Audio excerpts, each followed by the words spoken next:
Welcome to Ninth House Intuition. I'm your host, Tan, and we're going to get into the intuitive astrology for the full moon partial lunar eclipse in Pisces that is happening around the 27th, 28th of August, dependent on where you are. Let's dive in. This full moon partial lunar eclipse in Pisces marks the end of a chapter.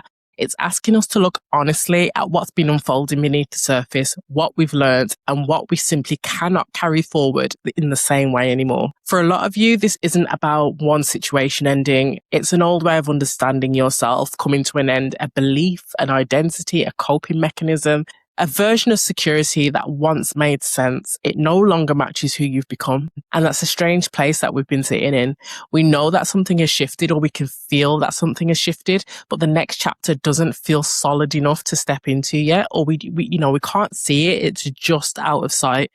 And we definitely don't have the plans. We're between worlds, okay? Still dealing with the practicalities of our current reality, while becoming increasingly aware that our old way of navigating things simply isn't going to get us where we need to go. This eclipse shines a light directly on that gap, where we've been underselling our worth and where our spirituality now needs to stop living out there, and actually we need to start living it in our reality, in our life. The central energy here is the divine feminine.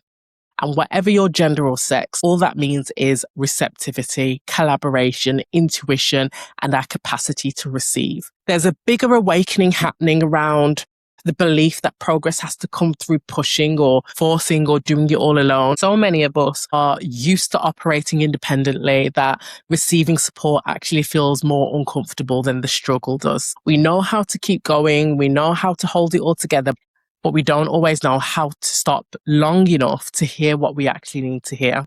Now, that doesn't mean we need to be passive or wait for life to decide something for us. It means making space to notice what has been trying to reach you, letting people support you, letting opportunities find you, and letting your own inner guidance rise up so you can actually hear it. Sometimes the next move doesn't show up because you're doing more. It shows up when you stop overriding yourself. And that includes stopping the habit of doing this entirely solo.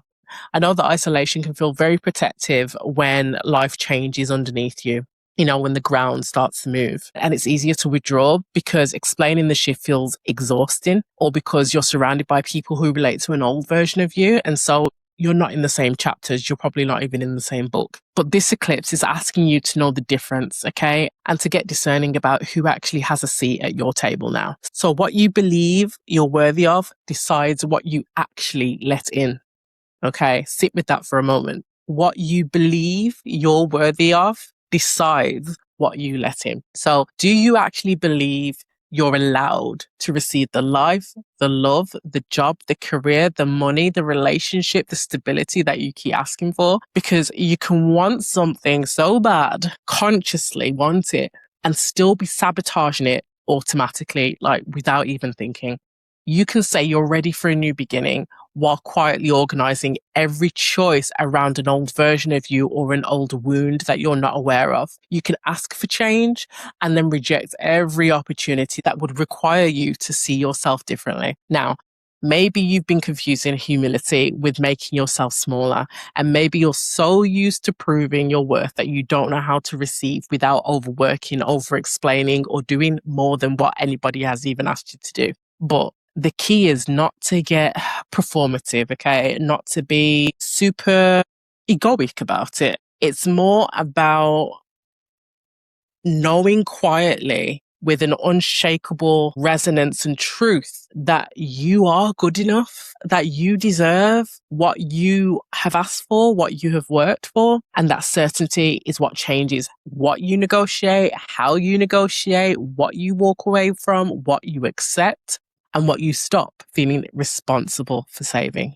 So another thing that we'll be realizing following this eclipse is some situations have already done their job, okay? Some things are with us for a season and a reason, and you may never know what that is. But one of the clearest messages that is coming through is that nothing more is coming of certain situations that you're trying to revive, understand, force. It doesn't mean that you failed. It just simply means that that situation has already served its purpose.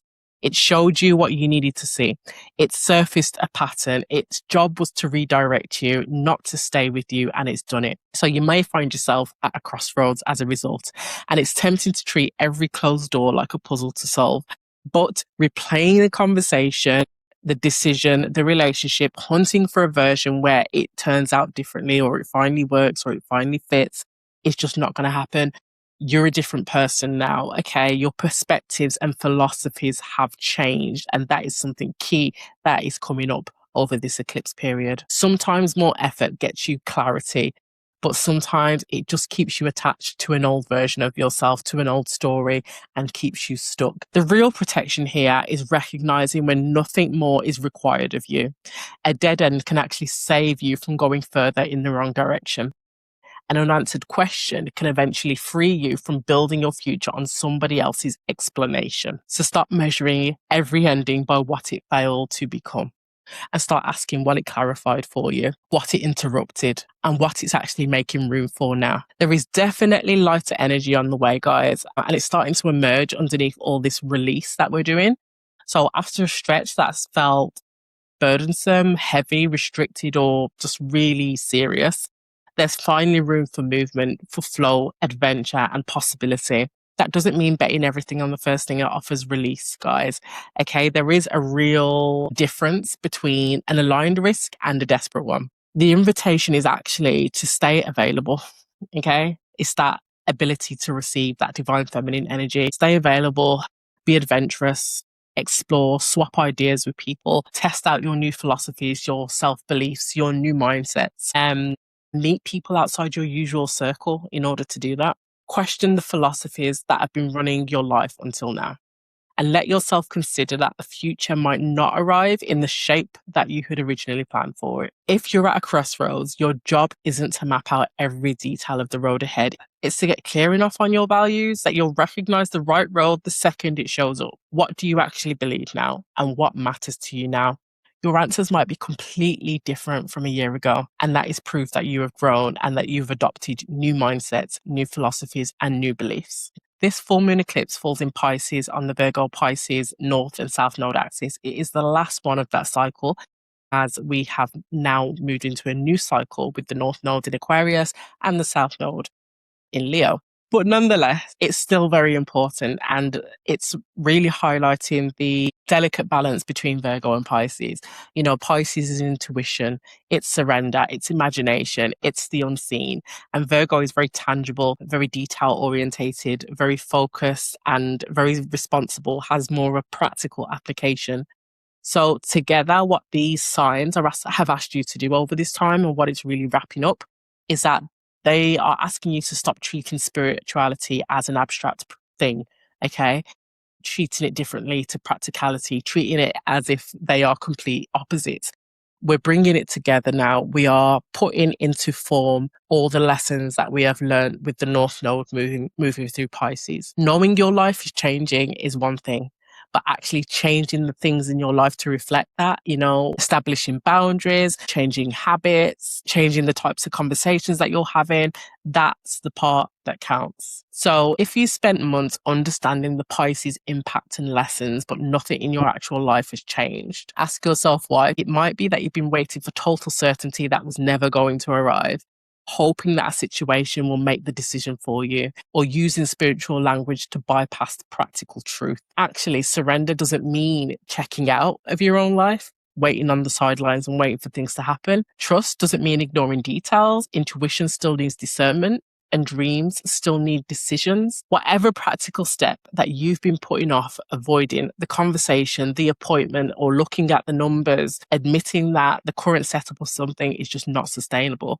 that's the one to take now. It doesn't need to be loud. It just needs to be authentic. With this eclipse closing the Virgo Pisces cycle that has lasted the last 18 months, look back on how your relationship with sacrifice, service, boundaries, and responsibility has changed across that time. What once felt like a vague something's not quite right probably has enough evidence behind it now for you to actually name it. And you may not have the full plan of how something is supposed to look, fully formed, but sometimes all that's needed is clarity to finally admit that you can never go back to something, someone,